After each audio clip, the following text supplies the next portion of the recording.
കരങ്ങളൊന്ന് തുറന്നു പിടിച്ച് സിസ്റ്റർ പറഞ്ഞിരുന്ന പ്രാർത്ഥനയൊന്ന് ചെല്ലണം. കർത്താവായ ഈശോയെ, ഞങ്ങൾ അങ്ങയുടെ ബലിപീഠത്തിനരികിലേക്ക് പ്രത്യാശയോടെ കടന്നു വരുന്നു.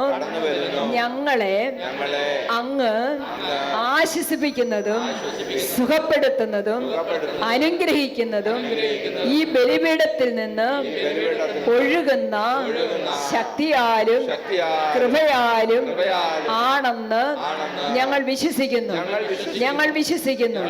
കർത്താവായ ഈശോയെ, ഞങ്ങളുടെ ജീവിതങ്ങളെ, ഞങ്ങളുടെ കുടുംബങ്ങളെ, ഞങ്ങളുടെ പ്രയാസങ്ങളെ, ഞങ്ങളുടെ പ്രതിസന്ധികളെ അങ്ങയുടെ കുരിശിലെ ബലിയോട് ചേർത്ത് വയ്ക്കുന്നു. അനുഗ്രഹിക്കണമേ. രണ്ട് കരങ്ങളൊന്ന് ഉയർത്തിക്കേ. അനുഗ്രഹിക്കണമേ, അഭിഷേകം ചെയ്യണമേ, വിടുതൽ തരണമേ, സൗഖ്യം തരണമേ.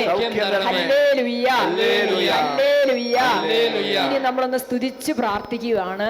കർത്താവിന്റെ ബലിപീഠത്തിനരികിൽ നിന്ന്, ആ ബലിപീഠത്തിൽ നിന്ന് കിട്ടുന്ന ശക്തിക്ക് വേണ്ടി, സൗഖ്യത്തിന് വേണ്ടി, അഭിഷേകത്തിന് വേണ്ടി പ്രാർത്ഥിച്ചുകൊണ്ട് ഒന്ന് സ്തുതിച്ചേ. Hallelujah, hallelujah.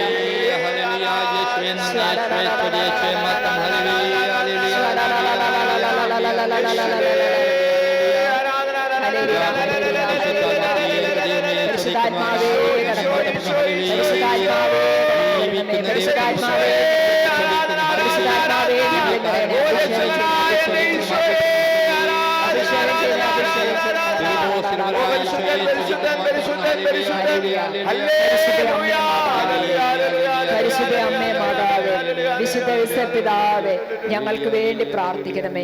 ഞങ്ങളുടെ കാവൽമാലാഹമാരെ ഞങ്ങൾക്ക് വേണ്ടി പ്രാർത്ഥിക്കണമേ. ഞങ്ങളെ ഓരോരുത്തരെയും അനുഗ്രഹിക്കണമേ. ഞങ്ങളുടെ പ്രത്യേക മധ്യസ്ഥനായ ദേവദാസ പഞ്ഞിക്കാരനച്ച ഞങ്ങൾക്ക് വേണ്ടി പ്രാർത്ഥിക്കണമേ. വിശുദ്ധ ഫൗസ്റ്റീനായ വിശുദ്ധ ജോൺ പോൾ മാർപ്പാപ്പയെ ഞങ്ങൾക്ക് വേണ്ടി പ്രാർത്ഥിക്കണമേ. സകല വിശുദ്ധരെ, സകല രക്തസാക്ഷികളെ ഞങ്ങൾക്ക് വേണ്ടി പ്രാർത്ഥിക്കണമേ. Praise the Lord. നമുക്കിരിക്കാം. സങ്കീർത്തനത്തിൽ നമ്മൾ കണ്ടു, കുരികിൽ പക്ഷി ഒരു സങ്കേതവും മീവൽ പക്ഷി ഒരു കൂടും എവിടെ കണ്ടെത്തുന്നു എന്നാണ് പറയുന്നത്?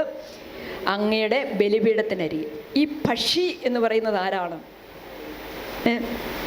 ഈ പക്ഷി സഭയാണ്. Price the Lord. ഹല്ലേലൂയ. വിശുദ്ധ എഫ്രേം പറയുകയാണ്, ഈ വചനത്തെ വ്യാഖ്യാനിക്കുന്നത് ഇങ്ങനെയാണ്: ഈ കുരികിൽ പക്ഷി എന്ന് പറയുന്നത് സഭയാണ്. അതായത് സഭ തൻ്റെ മക്കളെയെല്ലാം ചേർത്തണയ്ക്കുന്നത്, ആശ്വസിപ്പിക്കുന്നത്, ശക്തിപ്പെടുത്തുന്നത് ഈ ബലിപീഠത്തിനരികിൽ വെച്ചാണ്. Hallelujah, hallelujah. അതുകൊണ്ടാണ് ആ വചനം അങ്ങനെ വ്യാഖ്യാനിച്ചിരിക്കുന്നത് വിശുദ്ധ എഫ്രേം. പ്രിയപ്പെട്ടവരെ, കഴിഞ്ഞ 2 ആഴ്ചകളിലെ നമ്മുടെ ക്ലാസ് നിങ്ങൾ ഓർക്കുന്നുണ്ടെന്നാണ് ഞാൻ വിചാരിക്കുന്നത്. വിശുദ്ധ കുർബാനയുടെ ആമുഖ ഭാഗത്തെക്കുറിച്ചുള്ള ക്ലാസ് നമ്മൾ 2 പ്രാവശ്യം എടുത്തു. ഓർക്കുന്നുണ്ടാവും ഇല്ലേ? അതിനുശേഷം 2ാമത്തെ തലത്തെക്കുറിച്ച് നമ്മൾ ക്ലാസ് എടുത്തു. അതേതായിരുന്നു? വചന ശുശ്രൂഷ. അപ്പം വചന ശുശ്രൂഷ, ആ വചന ശുശ്രൂഷ ആരംഭിക്കുന്നത് എവിടെ മുതലാണ് എന്നൊക്കെ സിസ്റ്റർ പറഞ്ഞത് ഓർക്കുന്നുണ്ടാവും. ഉണ്ടോ? എവിടെ മുതലാണ് വചന ശുശ്രൂഷ ആരംഭിക്കുന്നത്? വചന ശുശ്രൂഷ ആരംഭിക്കുമ്പോൾ തന്നെ ശുശ്രൂഷി നമ്മളെ അത് ഓർമ്മപ്പെടുത്തിക്കൊണ്ട്, കുർബാന പുസ്തകമില്ലേ, എന്താ ശുശ്രൂഷി പറയുന്നത്? ശുശ്രൂഷി നമ്മളെ ഓർമ്മപ്പെടുത്തിക്കൊണ്ട് പറയുന്നുണ്ട്, നമുക്ക് ശ്രദ്ധാപൂർവം നിന്ന് പരിശുദ്ധ സുവിശേഷം ശ്രവിക്കാം. Praise the Lord. ഹല്ലേലൂയ. ഇനി ആരുടെയെങ്കിലുമൊക്കെ ശ്രദ്ധ മാറിപ്പോയിട്ടുണ്ടെങ്കിൽ ഈ ശുശ്രൂഷ ചെല്ലുന്ന പ്രാർത്ഥനയിലൂടെ എന്ത് ചെയ്യണം? ആ ശ്രദ്ധയെ വീണ്ടെടുക്കാൻ വേണ്ടി ശുശ്രൂഷി നമ്മളെ ഓർമ്മപ്പെടുത്തുകയാണ്, നമുക്ക് ശ്രദ്ധാപൂർവം നിന്ന് പരിശുദ്ധ സുവിശേഷം ശ്രവിക്കാം. അത് കഴിയുമ്പോഴാണ് വൈദികൻ എന്ത് ചെയ്യുവാണ്?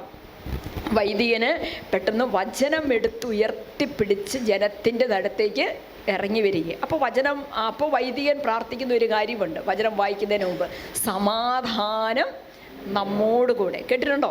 സമാധാനം നമ്മോടുകൂടെ. നിങ്ങൾക്ക് സമാധാനം വേണമോ? നിങ്ങൾ എന്ത് ചെയ്യണം? ദൈവത്തിൻ്റെ വചനം ശ്രവിക്കുക. അതാണ് പറയുന്നത്. സമാധാനം നമ്മോടുകൂടെ എന്ന് വൈദികൻ പറയുമ്പോൾ നമ്മളോട് വൈദികൻ പറയുന്നത്, നിങ്ങൾക്ക് സമാധാനം വേണോ? ആ സമാധാനം എവിടെ നിന്നാണ് കിട്ടുന്നത്? ദൈവത്തിൻ്റെ വചനത്തിൽ നിന്നാണ്. Hallelujah, hallelujah. അതുകൊണ്ടാണ് ഈശോയുടെ പ്രാർത്ഥനയിൽ തന്നെ ഈശോ പറയുന്നുണ്ട്, ഈശോ എങ്ങനെയാ പ്രാർത്ഥിക്കുന്നത്? വചനത്താൽ ഇവരെ വിശുദ്ധീകരിക്കണമേ. അപ്പം വചനം നമ്മൾ കേൾക്കുമ്പോൾ നമ്മൾ വിശുദ്ധീകരിക്കപ്പെടുന്നു. വചനം നമ്മൾ സ്വീകരിക്കുമ്പോൾ നമ്മൾ ആശ്വാസം അനുഭവിക്കുന്നു, സമാധാനം അനുഭവിക്കുന്നു, നമ്മൾ പോകേണ്ട വഴികളൊക്കെ നമുക്ക് വ്യക്തമാകുന്നു. എല്ലാ അനുഗ്രഹങ്ങളും ഈ വചന ശുശ്രൂഷയിലൂടെ നമ്മളിലേക്ക് കടന്നു വരികയാണ്. ഹല്ലേലൂയ. അപ്പം വചന ശുശ്രൂഷ കഴിഞ്ഞിട്ട് ഈ ബൈബിളും കൊണ്ട് അച്ഛൻ എന്ത് ചെയ്യുക? അച്ഛൻ എങ്ങോട്ടാ പോകുന്നത്? അച്ഛൻ വീണ്ടും ബലിപീഠത്തിനരികിലേക്ക് കയറി വരികയാണ്. എന്നിട്ട് ഈ വചനം കൊണ്ട് എവിടെയാണ് വെക്കുന്നത്? ഇപ്പോൾ വചനം എവിടെയാണ് വെച്ചിരിക്കുന്നത്? ബൈബിള് അച്ഛൻ കൊണ്ടുവരാനുള്ള സുവിശേഷം എവിടെയാണ് വെച്ചിരിക്കുന്നത്? ബലിപീഠത്തിൻ്റെ വലത്തുവശത്താണ് ഈ വചനം വെക്കുന്നത്. എന്തുകൊണ്ടാണ്? ബലിപീഠത്തിൻ്റെ വലത്തുവശത്ത് വെച്ചിരിക്കുന്ന വചനമാണ് അച്ഛൻ എടുത്തുകൊണ്ട് വരുന്നത്. തിരിച്ചും കൊണ്ടുപോയി ബലിപീഠത്തിൻ്റെ വലത്തുവശത്താണ് ഈ വിശുദ്ധ ഗ്രന്ഥം വെക്കുന്നത്. അതായത് നമുക്കെല്ലാം അറിയണം. അറിഞ്ഞാലേ ഇതൊക്കെ എന്തുകൊണ്ടാണ് ഇങ്ങനെയൊക്കെ ചെയ്യുന്നതെന്ന് നമുക്ക് മനസ്സിലാക്കാൻ പറ്റുള്ളൂ. എന്തുകൊണ്ടത്?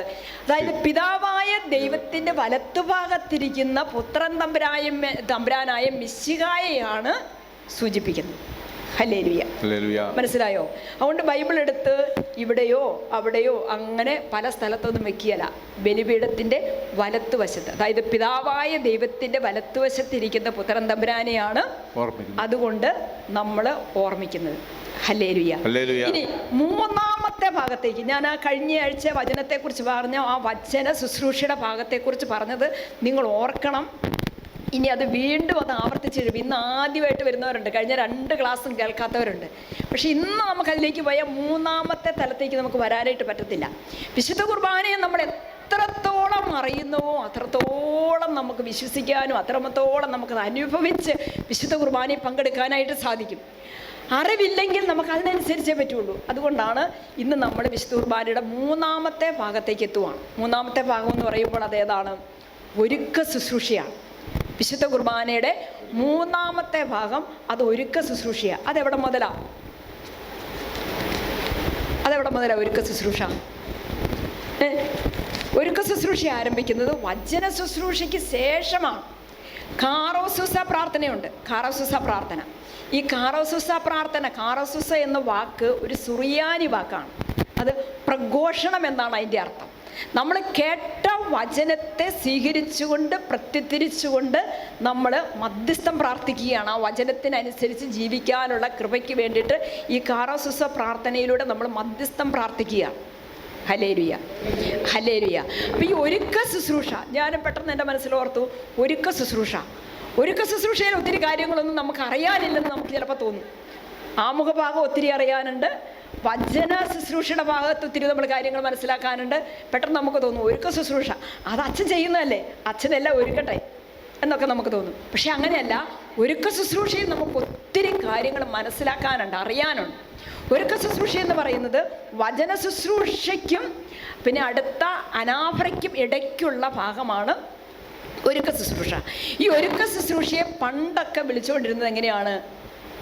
2 കാര്യങ്ങൾ പറയുമായിരുന്നു. ഒന്ന് കാഴ്ചവെയ്പ്പെന്നും കാഴ്ച സമർപ്പണത്തിൻ്റെ സമയം എന്നൊക്കെ പറയും. അതുകൊണ്ടാണ് നമ്മൾ വിശുദ്ധ കുർബാന അർപ്പിക്കുന്ന സമയത്ത് ഈ കാറോസുസ കഴിയുമ്പോഴത്തേക്ക് എന്ത് ചെയ്യും? കുറച്ച് പേര് കാഴ്ച സമർപ്പണം കൊണ്ടൊക്കെ കയറി വരും. നമ്മളും ചെയ്തിട്ടുണ്ട്, കണ്ടിട്ടില്ലേ? ഉണ്ട്. അതാണ് കാഴ്ചവെയ്പ്പ്, കാഴ്ച സമർപ്പണം എന്നൊക്കെ പറയുന്നത്. പക്ഷെ അത് സഭ തിരുത്തി പഠിപ്പിക്കുന്നുണ്ട്. ഈ കാഴ്ചവെയ്പ്പും കാഴ്ച സമർപ്പണം എന്നൊക്കെ പറയുമ്പോഴത്തേക്ക് അത് കടന്നു വന്നിരിക്കുന്നത് നമ്മൾ കണ്ടിട്ടില്ലേ? ദേവിക്കും ദേവനുമൊക്കെ കാഴ്ച സമർപ്പണം നടത്തും. അങ്ങനെയുള്ള അക്രൈസ്തവ സമുദായത്തിൽ നിന്ന് കടന്നു വന്നിരിക്കുന്ന ഒരു പതിവാണ് ഈ കാഴ്ച സമർപ്പണം. അതിനെ സഭ തിരുത്തിക്കൊണ്ട് നമ്മളിപ്പോൾ വിശുദ്ധ കുർബാനയുടെ മധ്യേ കാഴ്ച സമർപ്പണത്തിൻ്റെ സമയത്ത് കാഴ്ച സമർപ്പണം ഇപ്പോൾ നമ്മൾ ഒരിടത്തും കയറി വരുന്നില്ല, ഉണ്ടോ? ആ സമയത്ത് ഒരു കാഴ്ച സമർപ്പണം നമ്മൾ നടത്തുന്നില്ല. കാഴ്ച സമർപ്പണം നടത്തുന്നുണ്ടെങ്കിൽ ഇപ്പം നമ്മൾ നടത്തുന്നത് എവിടെയാണ്? വിശുദ്ധ കുർബാന ആരംഭിക്കുന്നതിന് മുൻപാണ് നമ്മൾ ആഘോഷമായ എന്തെങ്കിലും പ്രത്യേക നിയോഗാർത്ഥം ആർക്കെങ്കിലുമൊക്കെ ബലി അർപ്പിക്കുന്ന സമയത്ത്, ആർക്കെങ്കിലുമൊക്കെ വേണ്ടി ബലി അർപ്പിക്കുന്ന സമയത്ത് നമ്മൾ കാഴ്ച സമർപ്പണം സമർപ്പിക്കുന്നത്. അത് ഫ്രൂട്ട്സായിട്ടും പണമായിട്ടും അങ്ങനെ പല സാധനങ്ങൾ നമ്മൾ കാഴ്ച സമർപ്പണം നടത്തുന്നത്. ഇവിടെ കണ്ടോ, വിശുദ്ധ കുർബാനയിലെ അർപ്പണം നടക്കുന്നത് അനാഫറയുടെ ഭാഗത്താണ്. എന്ന് പറഞ്ഞാൽ ഈ ഒരുക്ക ശുശ്രൂഷയുടെ സമയത്തല്ല വിശുദ്ധ കുർബാനയിൽ നടക്കുന്നത്.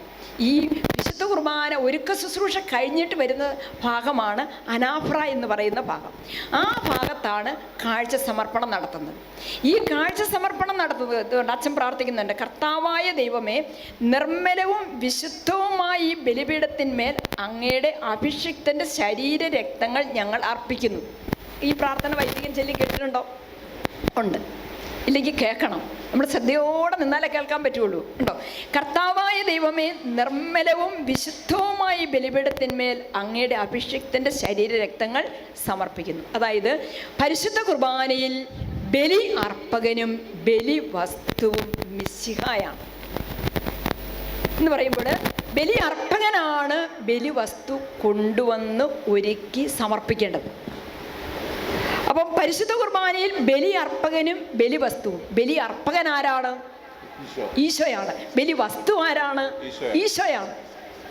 അപ്പൊ അവിടെ മറ്റൊരു കാഴ്ച സമർപ്പണത്തിനും പ്രശസ്തിയില്ല എന്നാണ് സഭ നമ്മളെ പഠിപ്പിക്കുന്നത്. Hallelujah, hallelujah. ഒറ്റ സമർപ്പണമേ അവിടെ പാടുള്ളൂ.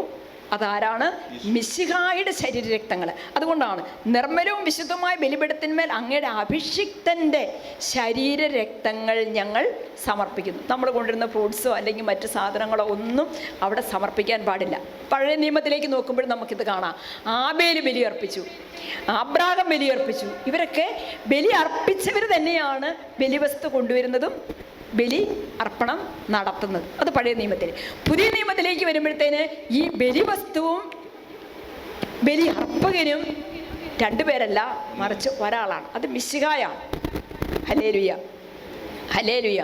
മിശിഹ തന്നെ തന്നെ, ഈശോ തന്നെ തന്നെയാണ് ബലി അർപ്പകനായിട്ടും ബലി വസ്തുവായിട്ടും അവിടെ സമർപ്പിക്കുന്നത്. ഹല്ലേലൂയ. അതുകൊണ്ട് ഹെബ്രായർ ലേഖനം 9:14 നിങ്ങൾക്ക് മനസ്സിലാകുന്നുണ്ടെന്ന് ഞാൻ വിചാരിക്കുക. മനസ്സിലാകുന്നുണ്ടോ? ഉണ്ട്. ഹെബ്രായർ 9:14 നമ്മൾ കേട്ടോ, നിത്യാത്മാവ് മൂലം കളങ്കമില്ലാതെ ദൈവത്തിന് തന്നെ തന്നെ സമർപ്പിച്ച മിശിഹ അങ്ങനെ തൻ്റെ രക്തം വഴി ജീവിക്കുന്ന ദൈവത്തെ ശുശ്രൂഷിക്കാൻ നമ്മുടെ അന്തകരണത്തെ പരിപൂർണമായിട്ട് വിശുദ്ധീകരിക്കുകയും ചെയ്തു. ഹല്ലേലൂയ. അപ്പം മിശിഹായുടെ ഈ ബലി അർപ്പണത്തിലൂടെയാണ് നമ്മളുടെ എല്ലാവരുടെയും വിശുദ്ധീകരണം സംഭവിക്കുന്നത്. അതേസമയം പഴയ നിയമത്തിൽ ബാഹ്യമായ ശുദ്ധീകരണത്തിന് വേണ്ടിയിട്ടുള്ള അനുഷ്ഠാനങ്ങളാണ് അവിടെ നടന്നിരുന്നത്. എന്നാൽ പുതിയ നിയമത്തിൽ ബാഹ്യമായ അനുഷ്ഠാനങ്ങളുടെ വിശുദ്ധീകരണമല്ല, മറിച്ച് നമ്മുടെ ഓരോരുത്തരുടെയും വിശുദ്ധീകരണം. അതാണ് നിത്യാത്മാവ് മൂലം കളങ്കമില്ലാതെ ദൈവത്തിന് തന്നെ തന്നെ സമർപ്പിച്ച മിശിഹ. ഹല്ലേലൂയ. അങ്ങനെ തൻ്റെ രക്തം വഴി എങ്ങനെയാണ് നമ്മളെ വിശുദ്ധീകരിച്ചത്? നമുക്ക് വേണ്ടി ഈശോ തൻ്റെ രക്തം ചിന്തി നമ്മളെ ഓരോരുത്തരെയും വിശുദ്ധീകരിക്കുകയാണ് ചെയ്തത്. ഹല്ലേലൂയ. പഴയ നിയമത്തിൽ കുഞ്ഞാടുകളുടെയും കാളക്കിടാങ്ങളുടെയൊക്കെ രക്തം തളിച്ച് വിശുദ്ധീകരിച്ചിരുന്നെങ്കിൽ അത് ബാഹ്യമായ അനുഷ്ഠാനങ്ങളുടെ ഒരു വിശുദ്ധീകരണമായിട്ട് നിൽക്കുമ്പോൾ, പുതിയ നിയമത്തിൽ പുത്രൻ ഈശോ തന്നെ തൻ്റെ തിരുരക്തം ഒഴുക്കി തിരുരക്തം ചിന്തി നമ്മളെ ഓരോരുത്തരെയും വിശുദ്ധീകരിക്കുകയാണ്. ഉണ്ടോ? ഹെബ്രായർ ലേഖനം 9:9 നമ്മൾ വായിക്കുന്നു, പഴയ നിയമത്തിലെ ബലികളും കാഴ്ചകളും അർപ്പിക്കുന്നവൻ്റെ അന്തകരണത്തെ വിശുദ്ധീകരിക്കാൻ പര്യാപ്തമായിരുന്നില്ല. കേട്ടോ? പഴയ നിയമത്തിൽ ബലികളുണ്ടായിരുന്നു, രക്തം ചിന്തലുണ്ടായിരുന്നു, ആടുകളുടെയും കാളക്കിടാങ്ങളുടെയും ഒക്കെ രക്തം ചിന്തിയിരുന്നു. പക്ഷെ അത് പൂർണ്ണമായിട്ട് വിശുദ്ധീകരിക്കാൻ മാത്രം പര്യാപ്തമായിരുന്നില്ല. അതുകൊണ്ട് എന്ത് ചെയ്തു? മിശിഹ ദൈവം തൻ്റെ പുത്രനെ ലോകത്തിലേക്ക് അയച്ചിട്ട് ആ പുത്രൻ്റെ തിരുരക്തത്തിലൂടെയാണ് ലോകത്തെ ഓരോ ദൈവമക്കളെയും വിശുദ്ധീകരിക്കുന്നത്. Praise the Lord. വലത്തുകരം ഉയർത്തി ഉറക്കെ പറഞ്ഞേ ഹല്ലേലൂയ, ഹല്ലേലൂയ. അപ്പൊ ഈ ഒരു ബോധ്യം, കാഴ്ച, ഒരുക്ക സമർപ്പണം, ഒരുക്ക ശുശ്രൂഷയുടെ സമയത്ത് നമ്മുടെ മനസ്സിൽ ഇതുണ്ടാകണം. പ്രിയപ്പെട്ടവരെ, നമ്മളൊന്ന് ഓർത്ത് നോക്കിയേ, നമ്മുടെയൊക്കെ ജീവിതത്തിൽ ഒരുപാട് നീറുന്ന പ്രശ്നങ്ങൾ നമുക്കുണ്ട്. ആർക്കും നമ്മളെ ആശ്വസിപ്പിക്കാനോ ധൈര്യപ്പെടുത്താനോ ഒന്നും പറ്റാത്ത ജീവിതത്തിൻ്റെ പ്രശ്നങ്ങളുമായിട്ടാണ് നമ്മൾ നടക്കുന്നത്. എങ്ങോട്ടാ പോകേണ്ടത്, എന്താ ചെയ്യേണ്ടത്, ആരോടാ പറയേണ്ടത്, എവിടെ ചെന്ന് പറഞ്ഞാൽ ഈ പ്രശ്നത്തിന് പരിഹാരമുള്ളത്, ആർക്ക് പരിഹാരം തരാൻ പറ്റും എന്നൊക്കെ ചിന്തിച്ച് മനസ്സിൽ ടെൻഷനും ആകുന്നത് ഒരുക്ക ശുശ്രൂഷ ദിവ്യ രഹസ്യ ഗീതം എന്നാണ് അറിയപ്പെടുന്നത്. ഇവിടെ നമ്മൾ ആരാധനാ സമൂഹം മുഴുവൻ കിട്ടിയോ? ഒന്ന് പാടിക്കേ. ആരാധനാ സമൂഹം മുഴുവൻ മുഴുവൻ ത്രിത്വത്തെ പരിശുദ്ധൻ പരിശുദ്ധൻ പരിശുദ്ധൻ എന്ന് സ്തുതിക്കുക നമ്മളിവിടെ. Price the Lord. അവിടെ ഇവിടെ നോക്കിയിരിക്കാനുള്ള സമയമല്ല. ഈ ഒരുക്ക ശുശ്രൂഷയുടെ ആരംഭത്തിൽ തന്നെ ഇനി ഇവിടെ വൈദികൻ ആ സമയത്ത് എന്താണ് ചെയ്യുന്നത് ഞാൻ നിങ്ങൾക്ക് പറഞ്ഞു തരും. അത് ഓരോന്നും പറഞ്ഞു തരും. നമ്മൾ എന്താ ചെയ്യുന്നതെന്നുള്ളതാണ് ഞാൻ ആദ്യം പറയുന്നത്. നമ്മൾ ഉടനെ പഠിക്കും. കർത്താവിൽ ഞാൻ ദൃഢമായി ശരണപ്പെട്ടു. ബാക്കി മിശിഹ കർത്താവിൽ തിരുമൈ നിണവുമിതാ. എന്താ മിശിഹ കർത്താവിൻ തിരുമൈ നിണവുമിതാ. പിന്നെ പാവന ബലിപീഠേ. ഇത് എങ്ങോട്ടാ വൈദികൻ ഈ മിശിഹയുടെ ശരീരവും രക്തവും ആകാനുള്ള അപ്പവും വീഞ്ഞും എടുത്തുകൊണ്ട് വരുന്നത്? ബലിപീഠത്തെങ്കിലേക്കാ. പാവന ബലിപീഠത്തിൽ സ്നേഹ ഭയങ്ങളോടണയുക നാം. എങ്ങനെ ചെയ്യണം? സ്നേഹത്തോടെ ഭയത്തോടെ. വലിയ കാര്യങ്ങൾ ഇവിടെ നടക്കാൻ പോവുക. അണയുക നാം അഖിലരും ഒന്നായി സന്നിധിയിൽ. എല്ലാവരും ഈ ബലിപീഠത്തിനരികിലേക്ക് വരണം. അഖിലരും ഒന്നായി സന്നിധിയിൽ. വാനവനിരയോട് ചേർന്നേവം. വാനവനിര സ്വർഗം മുഴുവനും ഇവിടെ സന്നിഹിതമാകുക. വാനവനിര മുഴുവനോടും. വാനവനിരയോട് ചേർന്നേവം പാടാം ദൈവം പരിശുദ്ധൻ. എന്താ പാടേണ്ടത്? സ്വർഗ്ഗത്തിലുള്ള സകല മാനവരോടും ചേർന്ന് മാലാഖമാരോടും ചേർന്ന് ഭൂമിയിലായിരിക്കുന്ന ആരാധനാ സമൂഹം പരിശുദ്ധ ത്രിത്വത്തെ സ്തുതിച്ച് ആരാധിച്ചുകൊണ്ട് എന്ത് പാടണമെന്നാ പറയുന്നത്? പരിശുദ്ധൻ പരിശുദ്ധൻ നിത്യം പരിശുദ്ധൻ നിത്യം പരിശുദ്ധൻ. Hallelujah hallelujah. ഇതാണ് ഒരുക്ക ശുശ്രൂഷയുടെ സമയത്ത് തുടക്കത്തിലുള്ള പാട്ടും പ്രാർത്ഥനയും. ഇതാണ് കേട്ടോ. എത്രയോ പരിപാവനമായ ഒരു നിമിഷമാണെന്ന് ഓർത്ത് നോക്കിയേ. പിന്നെ എന്താണ് അടുത്ത പ്രാർത്ഥന? എന്താണ്? മാതാവിൻ്റെയും യൗസേപ്പിതാവിൻ്റെയും തോമാസ്ലീഹായുടെയും രക്തസാക്ഷികളുടെയും വിശുദ്ധരെയും ഒക്കെ അനുസ്മരിച്ച് അവരുടെ പുണ്യയോഗ്യതകളെല്ലാം സമർപ്പിച്ച് നമ്മൾ സഹായത്തിന് വേണ്ടിയും സംരക്ഷണത്തിന് വേണ്ടിയിട്ടും പ്രാർത്ഥിക്കുന്ന ഭാഗമാണ്. ഒന്ന് പ്രാർത്ഥിച്ച് ചേട്ടാ. പിതാവിനും പുത്രനും പരിശുദ്ധാത്മാവിനും സ്തുതി. ദൈവമാതാവായ കന്യകാ മറിയത്തിൻ്റെയും നീതിമാനായ മാർ യൗസേപ്പിന്റെയും സ്മരണ വിശുദ്ധ ബലിപീഠത്തിങ്കൽ ഉണ്ടാകട്ടെ ആദ്യം മുതൽ എന്നേക്കും. ആമേൻ. മതി കണ്ടോ. ഈ പ്രാർത്ഥന നമ്മൾ ചെല്ലുമ്പോൾ നമ്മൾ എന്താ ഓർക്കേണ്ടത്? പരിശുദ്ധ അമ്മ അവിടെ എത്തുന്നു, യൗസേപ്പിതാവ് അവിടെ എത്തുന്നു, തോമാസ്ലീഹ അവിടെ എത്തുന്നു. ആരെല്ലാം സഭ അവിടെ ആ വിശുദ്ധ കുർബാനയിൽ അനുസ്മരിക്കുന്നുണ്ടോ അവരുടെ എല്ലാം ശക്തമായ സാന്നിധ്യവും മാധ്യസ്ഥവും നമുക്ക് ലഭിക്കുക. അപ്പം നമ്മൾ മധ്യസ്ഥം പ്രാർത്ഥിക്കണം. പരിശുദ്ധ അമ്മ ഈ ബലിപീഠത്തിനരികിലുണ്ട്. സ്വർഗീയരെ മുഴുവൻ ഈ ബലിപീഠത്തിനരികിലുണ്ട്. അത് നമ്മൾ ഓർക്കണം. അടുത്ത സെക്ഷനിലാണ് ദൈവപുത്രന്റെ സ്നേഹിതന്മാരെ, ഏകജാതന്റെ സ്നേഹിതരെ, ലോകത്തിൽ സമാധാനം ഉണ്ടാകുവാൻ വേണ്ടി പ്രാർത്ഥിക്കുക. സ്വർഗത്തോട് നമ്മുടെ സ്വർഗീയ ഗണം മുഴുവനോടും നമ്മൾ അപേക്ഷിക്കുകയാണ്. എന്തിനു വേണ്ടിയിട്ട് അപേക്ഷിക്കുന്നത്? ലോകത്തിൽ സമാധാനം ഉണ്ടാകാൻ വേണ്ടി. എനിക്ക് മാത്രമല്ല, ലോകത്തിലുള്ള സകല മനുഷ്യർക്കും സമാധാനം ഉണ്ടാകാൻ വേണ്ടി നിങ്ങൾ പ്രാർത്ഥിക്കുവിൻ. അപ്പൊ പ്രിയപ്പെട്ടവരെ, നമ്മൾ ഇതൊക്കെ മനസ്സിലാക്കിക്കൊണ്ട് പ്രാർത്ഥിക്കുമ്പോഴല്ലേ ഇതൊക്കെ സംഭവിക്കുകയുള്ളൂ, അല്ലേ? ആണോ? അതെ. നമ്മളൊന്ന് ഓർത്ത് നോക്കിയേ. ഒരു കാര്യം ഏറ്റവും മനോഹരമായി തീരുന്നപ്പോഴാണ്. നമ്മൾ ചെയ്യുന്ന ഏതൊരു കാര്യമാണേലും അത് ഏറ്റവും ഭംഗിയായി തീരുന്നപ്പോഴാണ്. അത് നന്നായിട്ട് ഒരുങ്ങി ചെയ്യുമ്പോഴാണ്. പരീക്ഷ എഴുതുന്ന ഒരു കുഞ്ഞിന് ഓടിപ്പോയി പഠിക്കാതെ പരീക്ഷ എഴുതിയാൽ വിജയം വരിക്കാൻ പറ്റിയല്ല. അല്ലെ, ഏത് കാര്യം ചെയ്താലും നമുക്കതിനു വേണ്ടി ഒരു ഒരുക്കം ആവശ്യമുണ്ട്. നന്നായിട്ട് ഒരുങ്ങി ഒരു കാര്യം ചെയ്താൽ അത് മനോഹരമായിരിക്കും. ഇതുപോലെയാണ് വിശുദ്ധ കുർബാനയെക്കുറിച്ച് നമ്മൾ കേട്ടും പഠിച്ചും വായിച്ചും ധ്യാനിച്ചും ഒരുക്കത്തോടെ നല്ല അറിവും ജ്ഞാനവും ഒക്കെ നമ്മൾ വിശുദ്ധ കുർബാനയെക്കുറിച്ച് നേടിയെടുത്തിട്ട്, അതൊക്കെയാണ് ഒരുക്കത്തോടെ ഈ ശുശ്രൂഷയിലേക്ക് കടന്നു വരുമ്പോൾ, ഈ ബലിപീഠത്തിനരികിലേക്ക് കടന്നു വരുമ്പോഴാണ് ആ വിശുദ്ധ കുർബാനയുടെ മുഴുവൻ ഫലങ്ങളും നമുക്ക് സ്വന്തമാക്കാൻ പറ്റുന്നത്. ഇപ്പം ഇവിടെ നമ്മൾ മാതാവിനോട് പ്രാർത്ഥിക്കുന്നില്ല, തോമാസ്ലീഹയെ ഓർക്കുന്നില്ല, രക്തസാക്ഷികളെ ഓർക്കുന്നില്ല. നമ്മൾ ആ സമയത്ത് എവിടെയോ കയ്യും കെട്ടി ഇങ്ങനെ വായും പൊളിച്ച് വായിക്കോട്ടയും വിട്ട് നിൽക്കുവാണെങ്കിൽ നമുക്ക് അനുഗ്രഹം കിട്ടുമോ? അങ്ങനെയൊക്കെ നമ്മൾ ആയിട്ടുണ്ട്. അതെന്തുകൊണ്ടാണ് നമ്മൾ ഇതിനെയൊന്നും ആഴത്തിലെടുത്ത് പഠിച്ച് മനസ്സിലാക്കാത്തത് കൊണ്ടാണ്. പിന്നെ ആ സമയത്താണ് അത് മതി. അതാണ് ആ പ്രാർത്ഥനയുടെ സമയത്ത്. ഇനി അടുത്ത് നമുക്ക് എടുക്കാം. ദൈവജനമെല്ലാം ആമേൻ ആമേൻ എന്ന് ഉദ്ഘോഷിക്കട്ടെ. ദൈവജനം മുഴുവൻ ആമേൻ ആമേൻ എന്ന് ഉദ്ഘോഷിച്ച് പ്രാർത്ഥിക്കുകയാണ്. Price the Lord. പിന്നെ കൈ കഴുകൽ ശുശ്രൂഷ. കൈ കഴുകി വെടിപ്പാക്കപ്പെട്ട ഹൃദയത്തോടെ ബലിപീഠത്തിന് മുൻപിൽ നിൽക്കാം എന്ന് പറഞ്ഞ് വൈദികൻ പ്രാർത്ഥിക്കുന്നു. കൈ കഴുകൽ ശുശ്രൂഷ അവിടെ നടക്കുന്നു. അതാണ് ആ ഒരുക്ക ശുശ്രൂഷയിൽ നടക്കുന്ന പിന്നത്തെ പ്രാർത്ഥന. പിന്നെ എന്താണ്? സഭയുടെ അടിസ്ഥാന രക്ഷാകര രഹസ്യത്തിൻ്റെ 12 അടിസ്ഥാന രഹസ്യങ്ങൾ നമ്മൾ വിശ്വാസം ഏറ്റുപറയുക. Praise the Lord, hallelujah. ഒരുക്ക ശുശ്രൂഷയിൽ നടക്കുന്ന പ്രാർത്ഥനകൾ ഏതൊക്കെയാണെന്നാണ് സിസ്റ്റർ പറയുന്നത്. മനസ്സിലാകുന്നുണ്ടോ? അപ്പോൾ ആ 12 വിശ്വാസ സത്യങ്ങൾ. അതുകൊണ്ടാണ് സഭ നമ്മളെ പഠിപ്പിക്കുന്നുണ്ട്, വിശുദ്ധ കുർബാന, പരിശുദ്ധ കുർബാന എന്ന് പറഞ്ഞാൽ വിശ്വാസത്തിൻ്റെ ആഘോഷമാണ്, വിശ്വാസത്തിൻ്റെ പ്രഘോഷണമാണ്. ഞാൻ കഴിഞ്ഞ ആഴ്ചത്തെ ക്ലാസ് നിങ്ങളോട് പറഞ്ഞില്ലേ, കർത്താവിൻ്റെ വചനം വിശ്വസിക്കുന്നില്ലെങ്കിൽ നമ്മൾ ഈ വിശുദ്ധ കുർബാനയ്ക്കൊന്നും നമ്മുടെ ജീവിതത്തിൽ ഒരു അനുഭവം ഉണ്ടാകുകയില്ല. വിശ്വാസമാണ്. അപ്പം ആ വിശ്വാസം നമ്മൾ ഏറ്റുപറയുക. സഭയോട് ചേർന്ന് നമ്മളെല്ലാവരും കൂടെ ഈ സഭ പഠിപ്പിക്കുന്ന 12 അടിസ്ഥാന വിശ്വാസ സത്യങ്ങൾ നമ്മൾ ഏറ്റുപറഞ്ഞ് പ്രാർത്ഥിക്കുക. Price the Lord, hallelujah. അത് നമുക്കറിയാവുന്ന പ്രാർത്ഥനയാണ്. വിശ്വാസ പ്രമാണം എന്ന പ്രാർത്ഥന അറിയത്തില്ലാത്ത ആരെങ്കിലും ഇവിടെ ഉണ്ടോ? ഒന്ന് കൈപൊക്കിക്ക്. ആരുമില്ല. എല്ലാവർക്കും പ്രാർത്ഥിക്കാൻ അറിയാവുന്ന പ്രാർത്ഥനയാണ് വിശ്വാസ പ്രമാണം. പക്ഷെ നിങ്ങളുടെ ആത്മശോധനയ്ക്ക് വേണ്ടിയിട്ട് ഞാൻ നിങ്ങളോട് ചോദിക്കുവാണ്, ഈ വിശ്വാസ പ്രമാണം എന്ന പ്രാർത്ഥന നമുക്കറിയാമെങ്കിൽ പോലും എത്ര പേര് അത് വിശുദ്ധ കുർബാന നടക്കുന്ന സമയത്തുള്ള വിശ്വാസ പ്രമാണ പ്രാർത്ഥനയുടെ ഉറക്കെ ചെല്ലുന്നുണ്ട്?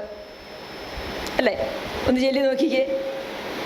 നമ്മൾ വാ തുറന്ന് പ്രാർത്ഥിക്കുകയല്ല, നമുക്കറിയാവുന്ന പ്രാർത്ഥനയാണ്, പക്ഷെ നമ്മൾ പ്രാർത്ഥിക്കുകയല്ല. ഇത് ഹൃദയത്തിൽ തൊട്ട് നമ്മുടെ വിശ്വാസം നമ്മൾ പ്രഖ്യാപിക്കുന്ന, പ്രഘോഷിക്കുന്ന നിമിഷമാണ്. അങ്ങനെ വിശ്വാസം നമ്മുടെ ഹൃദയത്തിൽ തൊട്ട് നമ്മൾ പറഞ്ഞ് പ്രഖ്യാപിക്കുന്ന നിമിഷങ്ങളിലാണ് കർത്താവ് തൻ്റെ അത്ഭുതകരമായ ഇടപെടൽ നമ്മുടെ ജീവിതത്തിലേക്ക് തരുന്നത്. നീ വിശ്വസിക്കുന്നത് പോലെ നിനക്ക് സംഭവിക്കട്ടെ. രോഗികളെ സുഖപ്പെടുത്തുന്നിടത്തെല്ലാം വിശുദ്ധ ഗ്രന്ഥത്തിൽ നമ്മൾ വായിക്കുന്ന എന്താ? ഒരു രോഗി ഈശോയുടെ അടുത്തേക്ക് വന്നു കഴിയുമ്പോൾ ഈശോ പറയുന്നത് എന്താണ്? നീ എന്ത് വിശ്വസിക്കുന്നു അത് നിനക്ക് ഭവിക്കട്ടെ. Hallelujah, hallelujah. അപ്പം ഞാൻ വലിയ അത്ഭുതം ഇവിടെ നടക്കുമ്പോൾ ഞാൻ പറയുമോ, കർത്താവേ ഞാൻ ഇന്നത് വിശ്വസിക്കുന്നു, ഞാൻ വിശ്വസിക്കുന്നു, ഞാൻ വിശ്വസിക്കുന്നു. ഞാൻ തന്നെയല്ല വിശ്വസിക്കുന്നത്, ഞാൻ സഭയോട് ചേർന്ന് വിശ്വസിക്കുക. സഭയോട് ചേർന്ന് നമ്മൾ ഒന്നിച്ച് വിശ്വസിച്ചേറ്റ് പറയുക. ആ സമയത്ത് ഈ വിശ്വാസം ബോധപൂർവം ഉച്ചസ്വരത്തിൽ പ്രഖ്യാപിച്ചുകൊണ്ടിരിക്കുന്ന എല്ലാവരുടെയും ജീവിതത്തിൽ കർത്താവിൻ്റെ വലിയ കൃപയൊഴുകുക, അത്ഭുതങ്ങൾ ഒഴുകുക, അനുഗ്രഹങ്ങൾ ഒഴുകുക. Praise the Lord, hallelujah. ഇനി നിങ്ങൾക്ക് വിശുദ്ധ കുർബാനയിൽ പങ്കെടുക്കാൻ കർത്താവ് ഒരു അവസരം തരുന്നുണ്ടെങ്കിൽ നിങ്ങൾ വിശ്വാസ പ്രമാണം ചെല്ലുന്നത് എങ്ങനെയായിരിക്കണം? ഉറക്കെ ചെല്ലണം. പിന്നെ എങ്ങനെയായിരിക്കണം? ഹൃദയത്തിൽ നിന്ന് ഉയരണം. ആ സ്വരം ഹൃദയത്തിൽ നിന്ന് വരണം. സത്യത്തിൽ നമ്മൾ ഹൃദയത്തിൽ നിന്നുള്ള ആ വിശ്വാസം ഏറ്റുപറച്ചിൽ നടത്തിയാൽ നമ്മൾ പൊട്ടിക്കരഞ്ഞുകൊണ്ടേ നമുക്കത് പറയാൻ പറ്റുള്ളൂ, ആ വിശ്വാസ പ്രഖ്യാപനം നടത്താൻ പറ്റുള്ളൂ. നമ്മളറിയാതെ നമ്മുടെ ഹൃദയത്തിൽ നിന്ന്, നമ്മുടെ കണ്ണുകളിൽ നിന്ന് കണ്ണുനീരൊഴുകുന്ന നിമിഷമാണ്. ഹല്ലേലൂയ. നമുക്കെന്താ യോഗ്യതയുള്ളത്? അല്ലേ? ഒരു യോഗ്യതയില്ലെങ്കിലും ഈ കാര്യങ്ങളെല്ലാം, സഭ പഠിപ്പിക്കുന്ന ഈ കാര്യങ്ങളെല്ലാം വിശ്വസിച്ച് ഏറ്റുപറഞ്ഞ് സഭയോട് ചേർന്ന് നിൽക്കാനായിട്ട് ദൈവം നമുക്ക് കൃപ തരുക. ഹല്ലേലൂയ. വീണ്ടും നോക്കി, ബലിപീഠത്തിൽ അങ്ങനെ ബലിപീഠത്തിന് മുമ്പിലെത്തുന്ന കാർമികൻ പിന്നെ പ്രാർത്ഥിക്കുന്ന എന്താണ്? തൻ്റെ അയോഗ്യതകളെ ഓർത്ത് പ്രാർത്ഥിക്കുക. തൻ്റെ കരങ്ങൾ കഴുകി ബലി പൂർത്തിയാക്കാനുള്ള അനുഗ്രഹം ലഭിക്കുന്നതിന് വേണ്ടിയിട്ട് ദൈവജനത്തോട്, വൈദികന് വേണ്ടിയിട്ട് മധ്യസ്ഥം പ്രാർത്ഥിക്കാനായിട്ട് പറയുന്നുണ്ട്, ഇല്ലേ? എൻ്റെ കരങ്ങൾ വഴി ഈ ബലി പൂർത്തിയാകാനുള്ള കൃപയ്ക്ക് വേണ്ടി, അനുഗ്രഹത്തിന് വേണ്ടി നമ്മളോട് പ്രാർത്ഥനാ സഹായം ചോദിക്കുന്നുണ്ട്. എൻ്റെ സഹോദരരെ, ഈ കുർബാന എൻ്റെ കരങ്ങൾ വഴി പൂർത്തിയാകാൻ നിങ്ങൾ എനിക്ക് വേണ്ടി പ്രാർത്ഥിക്കുവിൻ. ഹല്ലേലൂയ. ഒരു കാര്യം ഞാൻ നിങ്ങളോട് ചോദിക്കട്ടെ, ഇങ്ങനെ വൈദികൻ നമ്മളോട് പ്രാർത്ഥനാ സഹായം ചോദിക്കുന്ന സമയത്തെങ്കിലും ആത്മാർത്ഥമായ ഹൃദയത്തോടെ നമുക്ക് വേണ്ടി ബലിയർപ്പിക്കുന്ന ആ വൈദികനെ ദൈവത്തിന് സമർപ്പിച്ച് പ്രാർത്ഥിച്ചിട്ടുണ്ടെന്ന് നമുക്ക് പറയാൻ പറ്റുമോ? പറ്റുന്നവരൊന്ന് കൈവക്കിക്കേ. കുറച്ച് പേരേ ഉള്ളൂ. പിന്നെ നമ്മൾ എപ്പോഴാണ് വൈദികർക്ക് വേണ്ടിയിട്ട് പ്രാർത്ഥിക്കുന്നത്? ചിലപ്പോൾ നിങ്ങൾ പറയും വൈദികർക്ക് വേണ്ടിയിട്ടുള്ള പ്രാർത്ഥനയുടെ സമയത്ത് വൈദികർക്ക് വേണ്ടിയിട്ട് പ്രാർത്ഥിക്കുന്നത്, അതും വേണം, കൂടെ ഇതും വേണം. വൈദികര് പ്രാർത്ഥനാ സഹായം ചോദിക്കുക. കാരണം എന്താണ്? ആ വചനവേദിയിൽ നിന്ന് ഒരുക്ക ശുശ്രൂഷയിലൂടെ നമ്മൾ വൈദികൻ കടന്നു വരുന്ന എങ്ങോട്ടാ? കർത്താവിൻ്റെ ബലിപീഠത്തിലേക്കാണ്. വൈദികൻ ആരാ? ക്രിസ്തുവിൻ്റെ പ്രതിനിധിയാണ്, ക്രിസ്തുവിൻ്റെ പകരക്കാരനാണ്, മിശിഹായുടെ പകരക്കാരനാണ്. അവിടെ ബലിയർപ്പകനും ബലിവസ്തുവും ഈ മിശിഹായ തന്നെയാണ്. ആകയാൽ ആ പരിപാവനമായ ആ ദൗത്യം, ആ ശുശ്രൂഷ, അത് പൂർത്തിയാക്കാനുള്ള കൃപ സ്വർഗത്തിൽ നിന്ന് ദൈവം തരണം. ഹല്ലേലൂയ. അവർക്ക് പറഞ്ഞേ ഹല്ലേലൂയ. അതുകൊണ്ടാണ് ആ ബോധ്യത്തോടെ വൈദികൻ പ്രാർത്ഥിക്കുവാൻ. ഇന്ന് പ്രാർത്ഥനാ സഹായം നമ്മളോട് ചോദിക്കുകയാണ്. അപ്പം നമ്മൾ എവിടെയെങ്കിലും ആയിരുന്നാൽ പോരാ, പിന്നെ എന്ത് ചെയ്യണം? നമ്മൾ പ്രാർത്ഥിക്കണം, വൈദികർക്ക് വേണ്ടിയിട്ട് പ്രാർത്ഥിക്കണം. അപ്പോൾ പ്രിയപ്പെട്ടവരെ, ഈ അൾത്താരയിലെ ബലി ആത്മീയവുമാണ് മാനുഷികവുമാണ്. അതുകൊണ്ട് രണ്ട് തലത്തിലുള്ള ഒരു ഒരുക്കം അവിടെ ആവശ്യമുണ്ട്. ഒന്ന് വസ്തുപരമായ ഒരുക്കം, രണ്ട് ആത്മീയപരമായ ഒരുക്കം. വസ്തുപരമായ ഒരുക്കം എന്ന് പറയുമ്പോൾ നമ്മൾ ഇവിടെ ബലിപീഠം, നമ്മളിത് കഴിഞ്ഞാൽ ഉടനെ ബലിയർപ്പിക്കുക. ഇവിടെ നമ്മളൊരു ചെറിയ മേശ കാണുന്നുണ്ട്. ഇതിന് പറയുന്ന പേരെന്താണെന്നറിയാവോ? ഇതൊക്കെ വെച്ചിരിക്കുന്ന ഈ അപ്പവും വീഞ്ഞും ഒക്കെ വെച്ചിരിക്കുന്ന ഇവിടെ എന്താണ്? ബേസ്കസ എന്നാണ് പറയുന്നത്. ബേസ്കസകളിലാണ് പിന്നെ എന്ത് ചെയ്യുന്നത്? ബലിവസ്തു ഒരുക്കി വെക്കുന്നത്. കറസുസ കഴിയുമ്പോഴേ വൈദികൻ ഇങ്ങോട്ട് മാറുന്നു, കാസയും ബേലാസയും തുടച്ച് ധൂപിച്ചെടുക്കുന്നു, എന്നിട്ട് അപ്പവും വീഞ്ഞും എടുത്ത് വയ്ക്കുന്നു. അങ്ങനെ ഒരു വസ്തുപരമായിട്ടുള്ള ഒരു ഒരുക്കം നടക്കുന്നു. ആ സമയത്ത് എന്തൊക്കെയാണ് ആത്മീയമായ ഒരുക്കം? എന്താണെന്ന് നോക്കിക്കേ. ഈ മിശിഹായുടെ ബലിപീഠത്തിൽ നിന്ന് ഈ അപ്പവും വീഞ്ഞും വിശുദ്ധ വസ്തുക്കൾ വഹിച്ചുകൊണ്ട് വൈദികൻ ബലിപീഠത്തിലേക്ക് വരുന്നത് നമ്മൾ കാണുന്നുണ്ട്. ഉണ്ടോ? ഉണ്ട്. അതെന്താണ്? ഈശോയുടെ കുരിശ് യാത്രയാണ്. ഈശോയുടെ കുരിശ് യാത്രയാണ് നമ്മളവിടെ ഉദ്ദേശിക്കുന്നത്. മിശിഹായുടെ കാൽവരിയിലേക്കുള്ള പീഡാനുഭവ യാത്രയെ സൂചിപ്പിക്കുകയാണ്. നമ്മൾ നോക്കുമ്പോൾ വൈദികൻ അങ്ങോട്ട് പോകുന്നു, ഇങ്ങോട്ട് പോകുന്നു, നമുക്കതെന്താണെന്ന് മനസ്സിലാകുന്നില്ല. അപ്പോൾ വൈദികൻ ഇവിടെ വന്ന് ഈ അപ്പവും വീഞ്ഞും ഒരുക്കിയതിന് ശേഷം ആ അപ്പവും വീഞ്ഞും കരങ്ങളിലെടുത്ത് അൾത്താരയിലേക്ക് ബലിപീഠത്തിലേക്ക് വരുമ്പം നമ്മുടെ മനസ്സിലുണ്ടായിരിക്കേണ്ട ഈ സമയത്ത് എന്താ നടക്കുന്നത്? ഈശോയുടെ പീഡാനുഭവ യാത്രയാണ് സൂചിപ്പിക്കുന്നത്. അപ്പോൾ ആ പീഡാനുഭവ യാത്രയിലേക്ക് എൻ്റെ മനസ്സ് കടന്നു വരണം. കുരിശ് വഹിച്ച് വലിയ പീഡകൾ ഏറ്റെടുത്ത് വലിയ സഹനമേറ്റെടുത്ത് കടന്നു വരുന്ന ഈശോയെ നമ്മൾ കാണണം. Price the Lord. എന്നിട്ടോ ബലിവസ്തുക്കൾ ബലിപീഠത്തിൽ സമർപ്പിക്കുന്നത് രണ്ടാമത്തെ. അപ്പം മിശിഹായുടെ ആഗമനം വരെ ഈ ബലിവസ്തുക്കൾ കൊണ്ടുവന്ന് ബലിപീഠത്തിൽ സമർപ്പിക്കുമ്പോൾ നമ്മൾ ഓർക്കേണ്ടത് ഈ ബലി അർപ്പണം മിശിഹായുടെ രണ്ടാമത്തെ ആഗമനം വരെ നടക്കേണ്ടതാണ്. ക്രിസ്തുവിൻ്റെ രണ്ടാം വരവെന്ന് കേട്ടിട്ടുണ്ടോ? നമ്മളത് പ്രതീക്ഷിച്ചായിരിക്കുന്നത്. നമ്മുടെ ഓരോ ബലി അർപ്പണവും മിശിഹായുടെ രണ്ടാം വരവിന് ഒരുക്കമായിട്ട് നമ്മളിങ്ങനെ ഒരുങ്ങിക്കൊണ്ടിരിക്കുക. Hallelujah, hallelujah, hallelujah. അപ്പോൾ ഇവിടെ ഈ ആത്മീയ ഒരുക്കമുണ്ട്, വസ്തുപരമായ ഒരുക്കമുണ്ട്. വസ്തുപരമായ ഒരുക്കം, ആത്മീയപരമായ ഒരുക്കം. ആ വസ്തുപരമായ ഒരുക്കം ആണ് നമ്മൾ ഈ കാണുന്നത്. പിന്നെ ആത്മീയമായ ഒരുക്കം. പിന്നെ ഇതിനകത്ത് 3-4 കാര്യങ്ങളുണ്ട്. ഒന്ന്, അയോഗ്യരെ പുറത്താക്കൽ, സാഷ്ടാംഗ പ്രണാമം, കൈ കഴുകൽ, ദിവ്യരഹസ്യഗീതം, വിശ്വാസ പ്രമാണം, മധുവക പ്രവേശനം, കാർമികൻ്റെ പ്രാർത്ഥന യാചന. ഇത്രയുമാണ് ഒരുക്ക ശുശ്രൂഷയിലുള്ളത്. ഏതൊക്കെയാണ്? അയോഗ്യരെ പുറത്താക്കൽ. അതെന്താ അയോഗ്യരെ പുറത്താക്കൽ എന്ന് പറഞ്ഞാൽ? പ്രാരംഭ കുദാശകൾ സ്വീകരിക്കാത്തവർ. പ്രാരംഭ കുദാശ എന്ന് പറഞ്ഞാൽ ഏതൊക്കെയാ? മാമോദിസ സ്വീകരിച്ച് കുമ്പസാരമൊക്കെ സ്വീകരിച്ച് ഒരുക്കമുള്ളവർക്കാണ് ഈ വിശുദ്ധ കുർബാനയിൽ പങ്കെടുക്കാനായിട്ട് സാധിക്കുന്നത്. അപ്പോൾ അത് ആരാധനാ സമൂഹത്തിൻ്റെ വിശുദ്ധി അവിടെ സ്ഥിരീകരിക്കുക.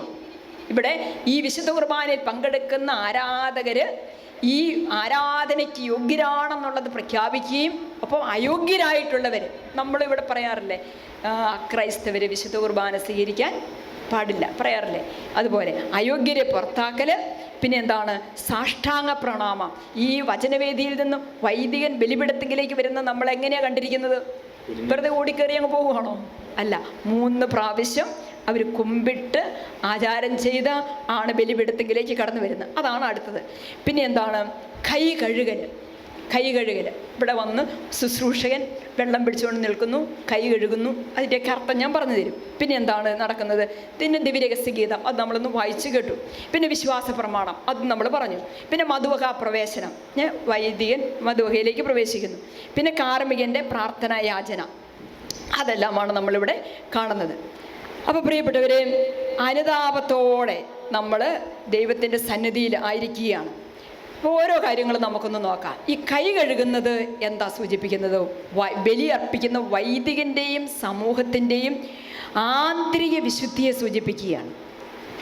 ആ സമയത്ത് നമ്മൾ അനുദപിച്ച് പ്രാർത്ഥിക്കുക, കർത്താവെ എന്നെ കഴുകി വിശുദ്ധീകരിക്കണം, വൈദികനെയും എന്നെയും ഈ സമൂഹത്തെ മുഴുവനും കഴുകി വിശുദ്ധീകരിക്കണം. നമ്മളതൊന്നും കാണുന്ന പോലുമില്ല. കാണണം. കൈ കഴുകുന്നത് നമ്മളെ കഴുകി വിശുദ്ധീകരിക്കുന്നതിൻ്റെ അടയാളമാണ്. പിന്നെ നമ്മൾ ഇവിടെ ഇത് കാണുന്നുണ്ട്, ഇങ്ങനെയൊരു തുണി കാണുന്നില്ലേ? കാണുന്നുണ്ടോ? ഉണ്ട്. ഇതെന്താണ്?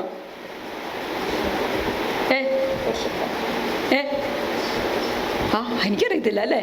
ഇതിന് പറയുന്നത് ശോശപ്പ എന്നാണ് പറയുന്നത്. അതെന്തിൻ്റെ പ്രതീകമാണെന്നറിയാവോ? കച്ച, ഈശോയുടെ തിരുശരീരം പൊതിഞ്ഞിരുന്ന കച്ചയുടെ പ്രതീകമാണ്. ആ കച്ച എടുത്താണ് വൈദികൻ ബലിപീഠത്തിങ്കിൽ കൊണ്ടുവരുന്ന അപ്പവും വീഞ്ഞും വെച്ചിരിക്കുന്ന കാസയും പീലാസയും മൂടുന്നത്, കവർ ചെയ്യുന്നത്. കാണുന്നില്ലേ? നമ്മളത് എടുത്ത് കവർ ചെയ്യുന്നു. അപ്പോൾ അവിടെ എന്താ സംഭവിക്കുന്നത്? ഏതോ ഒരു തുണി എടുക്കുന്നു, അങ്ങനെയല്ല. ഈശോയുടെ തിരുശരീരം പൊതിഞ്ഞിരുന്ന കച്ചയുടെ പ്രതീകമായിട്ടാണ് ഈ ശോശപ്പ എന്നാണ് അതിന് പറയുന്നത്. ശോശപ്പ എന്ന ആ തുണി ഉപയോഗിച്ച് ബലിപീഠത്തിൽ പൊതിയുന്നു. ഹല്ലേലൂയ. ഈശോയെ സംസ്കരിച്ചു. ഈശോയുടെ സംസ്കരണം അവിടെ നടക്കുവാണ്. പിന്നെ നമ്മളതിനകത്ത് മനസ്സിലാക്കേണ്ടത്, അപ്പം ഒരുക്കി പീലസയിൽ വെക്കുന്നത് എന്താണ്? ഈശോ യഹൂദർക്ക് തന്നെ ഏൽപ്പിച്ചു കൊടുക്കുന്നതിനെയാണ്. ആരും പിടിച്ചുകൊണ്ട് പോകുകയല്ലായിരുന്നു. പിന്നെയോ ഈശോ, നിങ്ങൾ ആരെയാണ് അന്വേഷിക്കുന്നത്? എന്നെയാണ് അന്വേഷിക്കുന്നെങ്കിൽ ഇതാ ഞാനാണ് ഈശോ, ഞാനാണ് നസ്രയനായ ഈശോ എന്ന് പറഞ്ഞ് ഈശോയെ തന്നെ ഏൽപ്പിച്ചു കൊടുക്കുകയാണ്. അപ്പോൾ ഒരുക്കി പീലാസയിൽ വെക്കുന്നത് ഈശോ യഹൂദർക്ക് തന്നെ ഏൽപ്പിച്ചു കൊടുക്കുന്നതിനെയാണ് സൂചിപ്പിക്കുന്നത്. Hallelujah, hallelujah. അപ്പം അതൊക്കെ നമ്മുടെ മനസ്സിലേക്ക് വരണം. പിന്നെ കാസയിൽ വീഞ്ഞൊഴിക്കുന്നത് എന്താണ്? വീഞ്ഞെന്തിൻ്റെ പ്രതീകമാണ്? ഈശോയുടെ രക്തത്തെയാണ് സൂചിപ്പിക്കുന്നത്. നമ്മൾ കാണുന്നുണ്ട്. വെള്ളം എന്തിനെയാണ് സൂചിപ്പിക്കുന്നത്? ദൈവജനത്തെയും മാമോദീസായെയുമാണ് സൂചിപ്പിക്കുന്നത്. ഒരു കുഞ്ഞു സ്പൂൺ വെള്ളം എടുത്തൊഴിക്കുന്നത് കാണാറുണ്ടോ? അത് മാമോദീസ സൂചിപ്പിക്കുന്നു. പിന്നെ അതുപോലെ ദൈവജനം മുഴുവനെയുമാണ് അത് സൂചിപ്പിക്കുന്നത്. പിന്നെ എന്താ? കാസയും പീലാസയും ബലിപീഠത്തിലേക്ക് കൊണ്ടുവരുമ്പോൾ ഈ ഒരുക്ക ശുശ്രൂഷയുടെ സമയത്ത് എന്തെല്ലാം കാര്യങ്ങളാണോ വൈദികൻ ചെയ്യുന്നത്, അതാണ് ഞാൻ പറഞ്ഞു തരുന്നത്. നിങ്ങളിവിടെ ഉണ്ടോ എല്ലാവരും? വലത്തേറും ഉയർത്തിക്കേ. Hallelujah, hallelujah. അത് വൈദികൻ ചെയ്യുന്നതാണ്. നമുക്കതൊന്നും കാണേണ്ട കാര്യമില്ല, അറിയേണ്ട കാര്യമില്ല എന്ന് ചിന്തിക്കരുത്. അങ്ങനെ ചിന്തിച്ചാൽ നമുക്കൊരിക്കലും വിശുദ്ധ കുർബാനയുടെ അനുഭവം ഉണ്ടാകുകയില്ല. ഒന്ന്, ആമുഖ ശുശ്രൂഷ ഭംഗിയായിട്ട് പങ്കെടുത്തു, വചന ശുശ്രൂഷ ഭംഗിയായിട്ട് പങ്കെടുത്തു. പിന്നെ മൂന്നാമത്തെ ശുശ്രൂഷയാണ് ഒരുക്ക ശുശ്രൂഷ. ആ ഒരുക്ക ശുശ്രൂഷയിൽ ഈ പറയപ്പെടുന്ന കാര്യങ്ങളൊക്കെ എനിക്ക് മനസ്സിലാകുന്നില്ലെങ്കിൽ അവിടെ എൻ്റെ മനസ്സ് പരിപൂർണമായിട്ടും ഡിസ്ട്രാക്റ്റഡ് ആവും. ശരിയല്ലേ? ആണോ? അപ്പം ഇത് മനസ്സിലാക്കണം. കാസയിൽ വീഞ്ഞൊഴിക്കുന്നത് എന്താണ് സൂചിപ്പിക്കുന്നത്? വെള്ളം ഒഴിക്കുന്നത് എന്താണ് സൂചിപ്പിക്കുന്നത്? പിന്നെ കാസയിൽ വെള്ളവും വീഞ്ഞും കൂട്ടിക്കലർത്തുന്നത് എന്തിനെയാണ് സൂചിപ്പിക്കുന്നത്? എന്തിനാണ് സൂചിപ്പിക്കുന്നത്? ഈശോയും നാമും ഒന്നായി ചേരുന്നതിനെയാണ് സൂചിപ്പിക്കുന്നത്. ഹല്ലേലൂയ. അപ്പോൾ അത് കാണുമ്പോഴേ നമ്മൾ പ്രാർത്ഥിക്കണം, എൻ്റെ ഈശോയോട് ഞാൻ ഒന്നായി ചേരുവാ. Hallelujah, hallelujah. പിന്നെ കാസയും പീലാസയും ബലിപീഠത്തിലേക്ക് കൊണ്ടുവരുമ്പോൾ കാൽവരി മല കയറിയ ഈശോയുടെ സഹനങ്ങളെയാണ് നമ്മളവിടെ ഓർക്കുന്നത്. കാസയും പീലാസയും ബലിപീഠത്തിലേക്ക് കൊണ്ടുവരുമ്പോൾ കാൽവരി മല കയറി പീഡ സഹിച്ച് കടന്നു വരുന്ന ഈശോയാണ് നമ്മൾ ഓർക്കുന്നത്. രണ്ട് സമർപ്പണം നടക്കുന്നുണ്ട്. ഒന്ന്, ഈശോ തന്നെ സമർപ്പിക്കുന്നു, പിതാവിന് സമർപ്പിക്കുന്നു. ഒപ്പം ഞാനും എന്നെ തന്നെ പിതാവിന് സമർപ്പിക്കുന്നു. അവിടെ കാസയും പീലാസയും ഉയർത്തി ഈശോയുടെ കുരിശുമരണവും പീഡാസഹനവും നമ്മൾ ധ്യാനിക്കുന്ന സമയത്ത് രണ്ട് സമർപ്പണം. വലത്തേറി ഉയർത്തിക്കേ. ഹല്ലേലൂയ. രണ്ട് സമർപ്പണം. ഈശോയുടെ സമർപ്പണവും ബലി അർപ്പിക്കുന്ന ഈ ബലിയിൽ പങ്കുചേരുന്ന എൻ്റെ സമർപ്പണം അവിടെ കൂടിച്ചേരേണ്ട സമയമാണ്. അപ്പം നമ്മുടെ സങ്കടങ്ങൾ, നമ്മുടെ വേദനകൾ, നമ്മുടെ സങ്കടങ്ങൾ ഇതെല്ലാം ഈശോയ്ക്ക് സമർപ്പിക്കണം. Price the Lord. ഹല്ലേലൂയ. അപ്പം ഈ കാസയും പീലാസയും വെറുതെ ഇങ്ങനെ പിടിച്ചാൽ പോരെ നമ്മൾ ഓർക്കും. വെറുതെ പിടിച്ചാൽ പോരെ. എങ്ങനെയാണ് പിടിക്കുന്നത്? കരങ്ങൾ കുരിശാകൃതിയില്ല. അത് ഈശോയുടെ കുരിശ് മരണത്തെ സൂചിപ്പിക്കുന്നു. ഇനി അൾത്താരിൽ വെക്കുന്നത് എന്തിനെയാണ് സൂചിപ്പിക്കുന്നത്? ഇങ്ങനെ കൊണ്ടുവന്നിട്ട് എവിടെയെങ്കിലും കൊണ്ട് വെക്കുമല്ല, ഈ ബലിപീഠത്തിലേക്ക് വെക്കുകയാണ്. അതെന്തിനെ സൂചിപ്പിക്കുന്നത്? ഈശോയുടെ കവറിടം, ഈശോ കവറടക്കപ്പെടുന്നതിനെയാണ് സൂചിപ്പിക്കുന്നത്. കവറടക്കമാണ് സൂചിപ്പിക്കുന്നത്. പിന്നെ 3 പ്രാവശ്യം കുമ്പിട്ട് വൈദികൻ വരുന്നത് എന്തിനെയാണ് സൂചിപ്പിക്കുന്നത്? 3 പ്രാവശ്യം കുമ്പിട്ട് വൈദികൻ വരുന്നത് തൻ്റെ അയോഗ്യതയെ സൂചിപ്പിക്കുകയാണ്. നമ്മൾ കണ്ടില്ലേ അത്? 3 പ്രാവശ്യം കുമ്പിട്ട് ആചാരം ചെയ്താണ് വൈദികൻ ഈ വചനവേദിയിൽ നിന്ന് ബലിപീഠത്തിലേക്ക്, അത് തൻ്റെ അയോഗ്യതയെ, തൻ്റെയും ഈ ബലിപീഠത്തിൽ പങ്കെടുക്കുന്ന ഈ ബലിയിൽ പങ്കുചേരുന്ന എല്ലാവരുടെയും അയോഗ്യതയെ ഓർത്ത് അനുസ്മരിച്ചുകൊണ്ടാണ് കടന്നു വരുന്നത്. അപ്പം അവിടം വരെയാണ് ഒരുക്ക ശുശ്രൂഷ. അവിടെ ഭംഗിയായി കാര്യങ്ങൾ മനസ്സിലാക്കി അതിൽ നന്നായിട്ട് പങ്കെടുത്താലേ അടുത്ത പ്രധാനപ്പെട്ട സെക്ഷൻ അനാഫ്ര, അതിലേക്ക് പ്രവേശിക്കുമ്പോൾ നമുക്കത് അനുഭവിക്കാനായിട്ട് സാധിക്കുകയുള്ളൂ. എന്തെങ്കിലും സംശയം ഉണ്ടെങ്കിൽ ചോദിക്കാം, അറിയാവുന്നത് പറഞ്ഞു തരാം. വിശുദ്ധ കുർബാനയോട് നമുക്ക് കുറച്ചും കൂടെ സ്നേഹം വേണ്ടേ? വേണം. ഞാൻ വിശ്വസിക്കുന്നതും ഞാൻ എൻ്റെ ഇന്ന് വരെയുള്ള ജീവിതത്തിൽ മനസ്സിലാക്കിയിരിക്കുന്ന ഒരു കാര്യം, ഏത് പ്രശ്നത്തിന് ഉത്തരമുണ്ട്. ഉത്തരമില്ലാത്ത ഒരു പ്രശ്നവും ഇല്ല. എങ്ങനെയാ ഉത്തരം കിട്ടുന്നത്? എവിടെ നിന്നാ ഉത്തരം കിട്ടുന്നത്? കർത്താവിൻ്റെ കുരിശിലെ ബലിയിൽ നിന്നാണ്. ഹല്ലേലൂയ. അപ്പം ഉത്തരം കിട്ടുന്നില്ലെങ്കിൽ, ഞാൻ എല്ലാ ദിവസവും പള്ളിയിൽ പോകും. ചിലർ പറയാറുണ്ട് എല്ലാ ദിവസവും ഞാൻ പള്ളിയിൽ പോകും, പക്ഷെ പള്ളിയിൽ പോയിട്ട് നമുക്ക് ഈ വിശുദ്ധ കുർബാനയിൽ വളരെ കൃത്യമായിട്ട് പങ്കെടുക്കാനായിട്ട് സാധിക്കുന്നില്ലെങ്കിൽ, അത് നമുക്ക് അനുഭവിക്കാനായിട്ട് സാധിക്കുന്നില്ലെങ്കിൽ, വിശുദ്ധ കുർബാനയിലെ ഈശോയുടെ ആ കുരിശുമരണത്തിൻ്റെ അനന്തമായ യോഗ്യതയിൽ നിന്നുള്ള കൃപയാലും പ്രസാദവരത്താലും നിറയാൻ പറ്റുന്നില്ലെങ്കിൽ പ്രശ്നങ്ങൾക്ക് പരിഹാരമാകുന്നില്ല. ഹല്ലേലൂയ. അതുകൊണ്ട് നമ്മൾ അറിയുക, ആരെ അറിയുക? ഈശോയെ കൂടുതൽ നമ്മൾ ഈ വിശുദ്ധ കുർബാനയെ നമ്മൾ കൂടുതൽ നമ്മൾ അറിയുക. Hallelujah, hallelujah. ആരെങ്കിലും പറയുന്നത് കൊണ്ട്, അല്ലെ ആരെങ്കിലും നമ്മളെ നിർബന്ധിച്ച് വിശുദ്ധ കുർബാനയ്ക്ക് വിടുന്നത് കൊണ്ട് വിശുദ്ധ കുർബാനയിൽ പങ്കെടുക്കുന്നതിൽ കാര്യമില്ല. നമ്മൾ അറിഞ്ഞ് ബോധ്യത്തോടെ ഇവിടെ വെച്ചാണ്, ഈ ബലിപീഠത്തിനരികിൽ വെച്ചാണ് എൻ്റെ തമ്പുരാൻ എന്നെ അനുഗ്രഹിക്കുന്നുള്ള ബോധ്യത്തോടെ ബലിയർപ്പിക്കണം. നമ്മൾ കേട്ടിട്ടില്ലേ, ഒത്തിരി പേര് ഒരുമിച്ച് കൂടി പ്രാർത്ഥിക്കുന്ന ഒരു സ്ഥലമാണ് ഫാത്തിമയിൽ ജസീന്ത എന്നൊരു പേര് കേട്ടിട്ടുണ്ടോ? ഉണ്ട്. മാതാവിൻ്റെ പ്രത്യേക പ്രത്യക്ഷീകരണം നടന്ന വ്യക്തിയാണ് ജസീന്ത. ഇങ്ങനെ കുട്ടികളുടെ കൂടെ നിന്ന് ഈ ദിവികാരൻ്റെ പ്രദക്ഷിണം നടക്കുന്ന സമയത്ത് പൂക്കൾ എറിഞ്ഞ് വിതറി ഈശോയെ ആരാധിക്കുന്ന ഒരു സമയമുണ്ട്. അപ്പം ഈ കുട്ടിയും ഇങ്ങനെ വിശുദ്ധ കുർബാനയുടെ മുമ്പിൽ പൂക്കൾ വിതറി ഈശോയെ കുമ്പിട്ട് ആരാധിക്കേണ്ട സമയത്ത് ഈ ജസീന്ത പൂക്കൾ എറിഞ്ഞില്ല. അവൾ അങ്ങനെ തന്നെ നിന്നു, പൂക്കളും കൈപിടിച്ചുകൊണ്ട്. അപ്പോൾ അവളോട് ചോദിച്ചു, അവളുടെ മാതാപിതാക്കളെ ചോദിച്ചു, നീ എന്തുകൊണ്ടാണ് പൂക്കൾ എറിയാതിരുന്നത്, പൂക്കൾ വിതറാതിരുന്നത്? അപ്പോൾ പറയാണ്, ഞാൻ ഈശോയെ കണ്ടില്ല, പിന്നെ എങ്ങനെയാണ് ഞാൻ എറിയുന്നത്, പിന്നെ എങ്ങനെയാണ് ഞാൻ പൂക്കൾ ഇടുന്നത്? ഞാൻ ഈശോയെ കണ്ടില്ല. അങ്ങനെ അവൾ പറഞ്ഞു. എന്നാൽ പിന്നീട് അവൾ പറയുകയാണ്, എനിക്ക് പിന്നീടാണ് മനസ്സിലായത് ഈശോ ഈ അപ്പത്തിൽ മറഞ്ഞിരിപ്പുണ്ടെന്നുള്ളത് എനിക്ക് പിന്നീടാണ് മനസ്സിലായത്. അങ്ങനെ മനസ്സിലായപ്പോഴാണ് ഈ വിശുദ്ധ കുർബാനയിൽ മറഞ്ഞിരിക്കുന്ന ഈശോയിൽ എനിക്ക് വിശ്വസിക്കാനായിട്ട് സാധിച്ചത്. Hallelujah, hallelujah. ചിലപ്പോൾ കുറേ കാലങ്ങളിലൊക്കെ നമ്മുടെ ജീവിതത്തിൽ വിശുദ്ധ കുർബാനയ്ക്ക് പോകുന്നുണ്ടെങ്കിലും നമുക്ക് വലിയ വിശ്വാസമില്ലായിരിക്കാം. വിശ്വാസ പ്രമാണം ചെല്ലുന്നുണ്ടെങ്കിൽ പോലും നമുക്കതിലൊന്നും വലിയ ആഴമില്ലായിരിക്കാം, വിശ്വാസത്തിന് ആഴമില്ലായിരിക്കാം. പക്ഷെ പിന്നീട് നമ്മൾ അറിഞ്ഞു, അനുഭവിച്ചു, വിശ്വസിക്കാൻ തുടങ്ങി. അപ്പോഴാണ് നമുക്ക് ഈ വിശുദ്ധ കുർബാന നമുക്ക് വലിയൊരു അനുഭവമായി മാറുന്നത്. Price the Lord. അതുകൊണ്ട് വിശുദ്ധ പാദ്രോഫിയോടെ ഒരു വാക്കുകളുണ്ട്. വിശുദ്ധ പാദ്രോഫിയോ പറയുന്നത് ഇങ്ങനെയാണ്: സൂര്യൻ ഉദിക്കാത്ത ഒരു ദിവസത്തെക്കുറിച്ച് എനിക്ക് ചിന്തിക്കാൻ പറ്റും, പക്ഷേ വിശുദ്ധ കുർബാന അർപ്പിക്കാൻ പറ്റാത്തൊരു ദിവസത്തെക്കുറിച്ച് എനിക്ക് ചിന്തിക്കാനേ പറ്റിയല്ല. ഹല്ലേലൂയ. കേട്ടോ, സൂര്യൻ ഉദിക്കാത്ത ഒരു ദിവസത്തെക്കുറിച്ച്, അങ്ങനെ ഒരു ദിവസത്തെക്കുറിച്ച് ഒരു പക്ഷെ നമുക്ക് വേണം ചിന്തിക്കാൻ പറ്റിയല്ലായിരിക്കും. സൂര്യൻ ഉദിക്കാത്തൊരു ദിവസം, അതെനിക്ക് ചിന്തിക്കാൻ പറ്റും, വിശുദ്ധ പാത്രോഫിയ പറയുന്ന. പക്ഷേ വിശുദ്ധ കുർബാന അർപ്പിക്കാത്ത ഒരു ദിവസത്തെക്കുറിച്ച് എനിക്ക് ചിന്തിക്കാനേ പറ്റിയല്ല. Hallelujah, hallelujah. അത്രമാത്രം വിശുദ്ധരൊക്കെ, എല്ലാ വിശുദ്ധരും പരിശുദ്ധ കുർബാനയെക്കുറിച്ച് പഠിപ്പിക്കുന്നുണ്ട്. ഈ വിശുദ്ധിയിലേക്കുള്ള നമ്മുടെ ആ പ്രവേശനത്തിൻ്റെ ഏറ്റവും വലിയ രഹസ്യം വിശുദ്ധ കുർബാനയാണ്, പരിശുദ്ധ കുർബാനയാണ്. എല്ലാ വിശുദ്ധരും പരിശുദ്ധ കുർബാനയെ സ്നേഹിക്കാൻ തുടങ്ങിയപ്പോഴാണ് അവരുടെ ജീവിതത്തിൽ വിശുദ്ധിയിലേക്ക് അവർ വളരാൻ തുടങ്ങിയത്.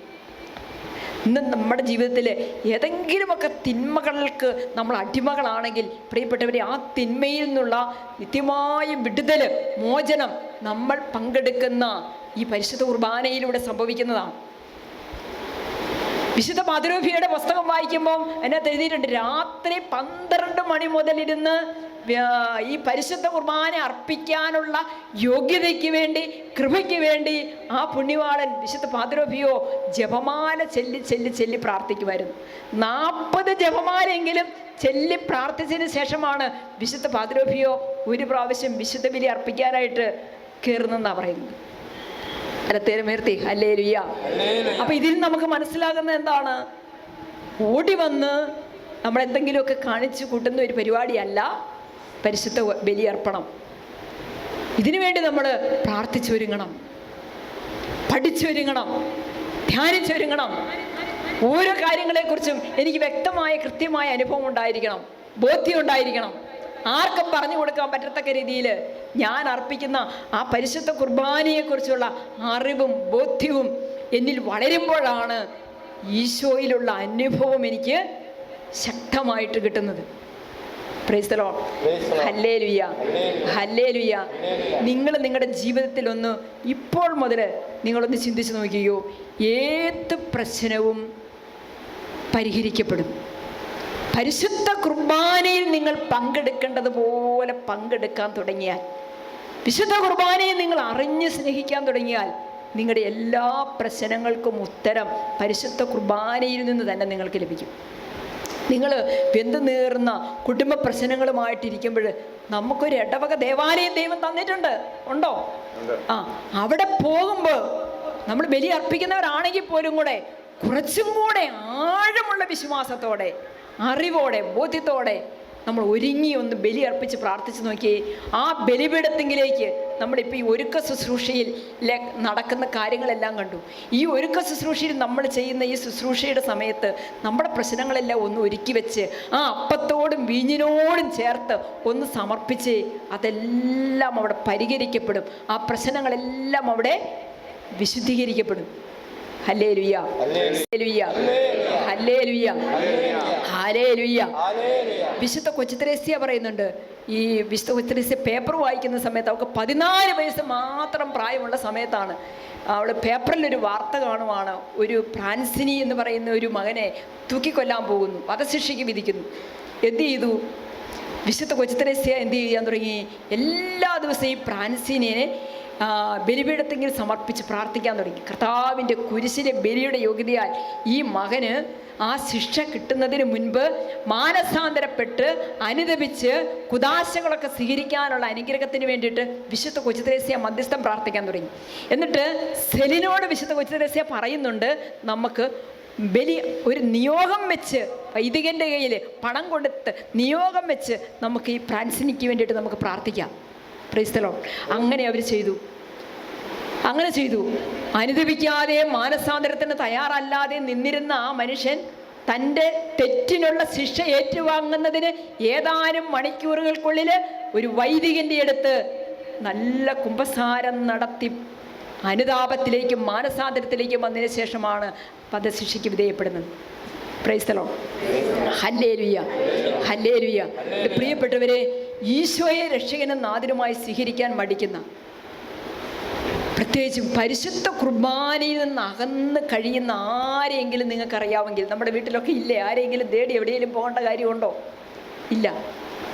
പരിശുദ്ധ കുർബാന ഞായറാഴ്ച പോലും പരിശുദ്ധ കുർബാന അർപ്പിക്കാനായിട്ട് താല്പര്യമില്ലാതെയും, ഇനി എല്ലാ സാഹചര്യങ്ങളും ഉണ്ടെങ്കിലും ഇടദിവസങ്ങളിൽ ഒന്നും പോയി പരിശുദ്ധ കുർബാനയിൽ പങ്കെടുക്കാതെ വിശുദ്ധ കുദാശകൾ സ്വീകരിക്കാതെ ജീവിക്കുന്നവരെ നിങ്ങൾക്കറിയാമെങ്കിൽ, നിങ്ങളുടെ പരിശുദ്ധ ബലി അർപ്പണ സമയത്ത് അവരെ സമർപ്പിച്ച് പ്രാർത്ഥിച്ചു, ദൈവം അവരുടെ ജീവിതത്തിൽ ഇടപെടും. ഹല്ലേലൂയ. സ്വരമുയർത്തി പറഞ്ഞ് ഹല്ലേലൂയ, ഉറക്കെ പറഞ്ഞ് ഹല്ലേലൂയ. നമുക്കൊന്ന് എഴുന്നേറ്റ് നിൽക്കാം. പ്രിയപ്പെട്ടവരെ, നമ്മൾ ദൈവത്തോട് ഈ ബലിയർപ്പണ സമയത്തും ആരാധനയുടെ സമയത്തും ഒക്കെ നമ്മൾ ചോദിക്കണം, കർത്താവേ, അങ്ങേക്ക് പ്രീതികരമായ രീതിയിൽ പരിശുദ്ധ ബലി അർപ്പിക്കാനുള്ള കൃപ എനിക്ക് തരണേ. യെശയ്യാ പ്രവാചകൻ്റെ പുസ്തകത്തിൽ നമ്മൾ വായിക്കുന്നുണ്ട്, നിങ്ങളുടെ നിരവധിയായ ബലികൾ എനിക്ക് എന്തിന്, അല്ലേ? ദൈവം നമ്മൾ അർപ്പിക്കുന്ന പരിശുദ്ധ കുർബാനയിൽ പ്രസാദിക്കണം. ദൈവത്തെ പ്രസാദിപ്പിക്കണം. ദൈവത്തെ പ്രസാദിപ്പിക്കുന്ന രീതിയിൽ നമ്മൾ പരിശുദ്ധ കുർബാന അർപ്പിക്കണം. വലത്തുകരം ഉയർത്തിപ്പിടിച്ച്, കർത്താവേ, അവിടുത്തെ കൃപ ഞങ്ങളുടെ മേൽ കടന്നു വരണമേ, അവിടുത്തെ അനുഗ്രഹം കടന്നു വരണമേ. നമ്മൾ ബലി അർപ്പിക്കുന്ന സമയത്ത് നമ്മൾ ഒരു സമൂഹമായിട്ട് നിന്ന് ബലി അർപ്പിക്കുമ്പോൾ നമുക്ക് വേണ്ടി ബലി അർപ്പിച്ച് പ്രാർത്ഥിക്കുന്ന വൈദികർക്ക് തോന്നണം നമ്മളെല്ലാവരും ആഴമായ ഒരുക്കത്തോടെ, വിശ്വാസത്തോടെ, വിശുദ്ധിയോടെയാണ് നമ്മൾ ബലി അർപ്പിക്കുന്നതെന്ന്. ഫ്രാൻസിസ് മാർപ്പാപ്പ പറയുകയാണ്, ഓരോ വിശുദ്ധ കുർബാനയിലും നമ്മിലേക്ക് എഴുന്നള്ളി വരാൻ, നമ്മോടൊത്തു വസിക്കാൻ ആഗ്രഹിക്കുന്ന യേശുവിനെയാണ് നമ്മൾ പരിശുദ്ധ കുർബാനയെ കണ്ടുമുട്ടുന്നത്. ഫ്രാൻസിസ് മാർപ്പാപ്പയുടെ വാക്കുകളാണ്, ഓരോ പരിശുദ്ധ കുർബാനയിലും നമ്മിലേക്ക് എഴുന്നള്ളി വരാൻ, നമ്മോടൊത്തു വസിക്കാൻ ആഗ്രഹിക്കുന്ന യേശുവിനെയാണ് നമ്മൾ ബലിപീഠത്തെങ്കിൽ കണ്ടുമുട്ടുന്നത്. ആമീൻ. ഓർക്കപ്പറ. ആമീൻ, ആമീൻ. വിശുദ്ധ പാതിരഫിയുടെ വാക്കുകൾ, 1000 വർഷം ലൗകികമായ ആശ്വാസത്തിൽ, ആനന്ദത്തിൽ കഴിയുന്നതിനേക്കാൾ എത്രയോ മഹത്തരമാണ് 1 മണിക്കൂർ ദിവ്യകാരുണ്യത്തിലെ യേശുവുമായുള്ള മധുരമായ സഹനവാസത്തിൽ വസിക്കുന്നത്. ഈ ലോകത്തിനൊന്നും തരാൻ പറ്റാത്ത സമാധാനവും സന്തോഷവും ആശ്വാസവും എല്ലാം നമ്മൾ നേടിയെടുക്കുന്നത് ഈ പരിശുദ്ധ കുർബാനയിൽ നിന്നാണ്. Price the Lord. ഹല്ലേലൂയ. ഉറക്കെ പറഞ്ഞേ ഹല്ലേലൂയ. സ്വരം ഉയർത്തി പറഞ്ഞേ ഹല്ലേലൂയ. ജോൺ 23 മാർപ്പാപ്പയുടെ വാക്കുകൾ എന്താണെന്നറിയാവോ? ജോൺ 23 മാർപ്പാപ്പ നമ്മളിങ്ങനെ പഠിപ്പിക്കുന്നുണ്ട്, വിശുദ്ധ കുർബാനയിൽ നിന്ന് പുറപ്പെടുന്ന പ്രകാശത്തിലാണ് നിങ്ങളുടെ പ്രശ്നങ്ങളുടെ എല്ലാം ഉത്തരം നിങ്ങൾ കണ്ടെത്തേണ്ടത്. Price the Lord. മനോഹരമായൊരു കാര്യമാണ് മാർപ്പാപ്പ പറയുന്നത്. എന്താ പറഞ്ഞത്? വിശുദ്ധ കുർബാനയിൽ നിന്ന് പുറപ്പെടുന്ന പ്രകാശത്തിലാണ് നമ്മുടെ ജീവിതത്തിൻ്റെ എല്ലാ പ്രശ്നങ്ങൾക്കുമുള്ള പരിഹാരം നമ്മൾ കണ്ടെത്തേണ്ടത്. അതുകൊണ്ട് പ്രശ്നങ്ങളില്ലാത്തത് കൊണ്ടല്ല നമ്മൾ ബലിപീഠത്തിലേക്ക് വരാത്തത്. നമുക്കറിയില്ല, നമ്മൾ അറിയുന്നില്ല, നമ്മൾ മനസ്സിലാക്കുന്നില്ല. അതുകൊണ്ടാണ്. Price the Lord. Hallelujah, hallelujah. ഇനി കരങ്ങളൊന്ന് കുപ്പിപ്പിടിച്ച്, കണ്ണുകളൊന്ന് അടച്ച്, നിങ്ങൾ ഇന്ന് മുതൽ നിങ്ങളുടെ ജീവിതത്തിൽ നമ്മൾ 3ാമത്തെ തലത്തിലേക്ക് എത്തി. ഏതൊക്കെയാണ് വന്നത്? ആമുഖ ശുശ്രൂഷ, വചന ശുശ്രൂഷ, ഒരുക്ക ശുശ്രൂഷ. ഈ ഒരുക്ക ശുശ്രൂഷയിൽ അവിടം വരെ നമുക്ക് ഭംഗിയായിട്ട് പങ്കെടുക്കാൻ ഇന്ന് പറ്റും.